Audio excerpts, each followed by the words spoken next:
That was a nice one. Okay. I'm out here. Richard. Oh, wow. Wow. What's up guys, Potter2Fun back here with another video, and today we are back after a long, probably month, with a video on Destiny 2.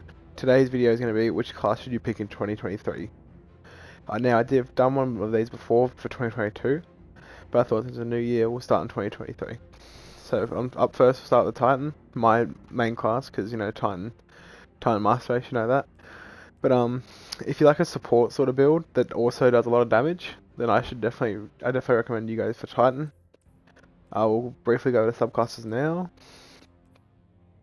So we've got a Striker, so the three trees are Terminal Velocity, which is pretty much just every time you hit R2 after you activate your super, or whatever your super bind is on PC, you slam on the ground and unleash a big arc energy sort of thing. And this tree is special because you can have a shoulder charge. So pretty much if you run up and charge your sort of charge your melee, if you press R1 or whatever your melee button is on PC, you do a shoulder charge, which is like pretty much one shots in Crucible. And then we have Code of the Missile. No, sorry, Impact Convert. Code of the Missile. And then which is Thunder Crash. So pretty much you are like a missile, like the actual thing, and you do a lot of damage, especially paired up with this chest piece, which increases your Thunder Crash damage, which is really good for PvE. Not so PvE, but good for PvE. With this one, Code of the Juggernaut, it's pretty much the same as the top tree, but destroying enemies with your Fist of Havoc actually extends it, which is pretty good in Crucible. And then you've got your Towering Barricade, which creates a large barrier that can reinforce a position that can cover you from all the enemies' fire. And the Rally Barricade it creates a small one, but you can peek over, and you can increase your reload weapon speed, stability, and range when you stand behind it. And then we have Sunbreaker. So we've got Code of the Fireforge, which is if after you kill an enemy in whatever mode, the hammers explode and shoulder charge again. Burning Maul is pretty much, instead of having those little hammers, you have this massive hammer and you just slam on the ground, or you can spin like a Beyblade pretty much, which is really fun. Then you've got the bottom tree, which is Code of the Siegebreaker, where if you melee an enemy, it creates sunspots, and if you kill someone with that, you can heal automatically if you stand in the sunspots, which is really good too. Back on the Hunter, and pretty much the same thing. I just started a new Hunter, so ignore this. I can still show you. But yeah, so we've got the Blade Barrage, they call it, yeah. So when you pretty much, instead of having your golden gun, which are these two right here, so this one's a proximity knife you can use, and it's 6-shooter, so you have 6 bullets, but so you have to shoot a lot faster compared to the 3-shot, which is down here, which is just a weighted knife that if you get a headshot kill with it, you can get your melee back. And then this one's like a bunch of tiny little knives that you one-shot anything as long as you hit it. But let's move on to the arc, which is pretty much just a massive arc stuff, and they're all kind of the same really, except for like this stuff where it's like every melee kill gets health regeneration, and your melee damage temporarily stacks up to 3 times. This one's just Whirlwind, so you pretty much deflect anything, like it deflects supers and all that sort of stuff. And then this one, you have to slide to use your melee. And this one is just strike an enemy and it disorientates players, kind of like a flashbang grenade.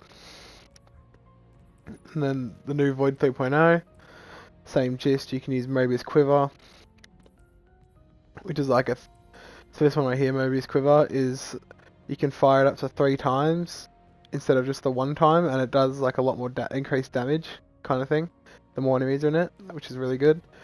Or you can have the just normal one, which is like kind of just the same thing, but you can use it once. And then you have Spectral Blades, which is like more of a Crucible super because you just activate like little knives and you run around slashing out people. And then the Mobius Quiver again. But yeah.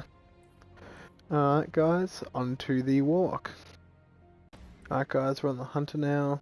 And I forgot to mention before, but with the dodges, so this class has dodge, so you can dodge pretty much double press circle, and you can dodge, like move out of the way of something, and you can reload your weapon, or you can have the vanishing one.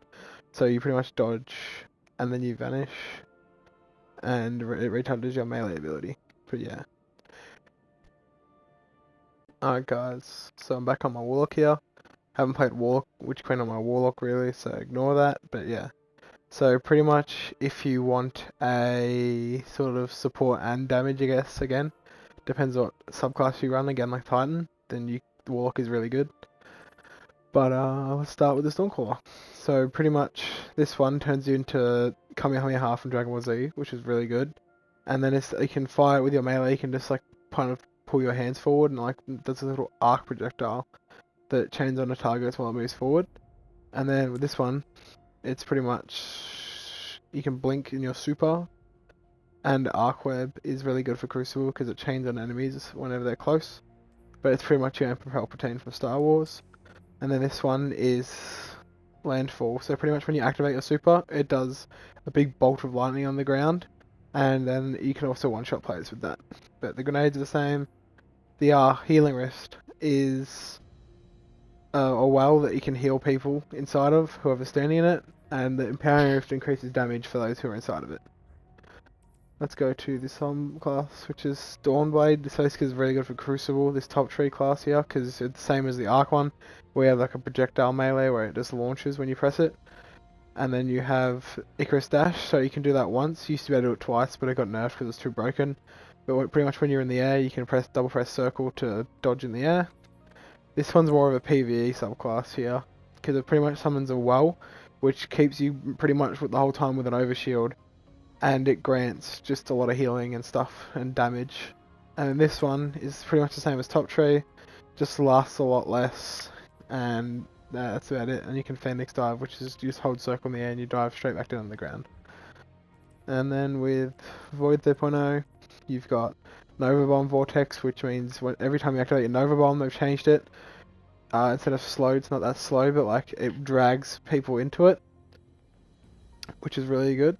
And then you've got Nova Warp, which is a Crucible sort of one, where you can teleport with R1 and then hold R2 to delete, unleash a deadly Void Eruption, which pretty much like you just charge it up, let go, and then you like, yeah.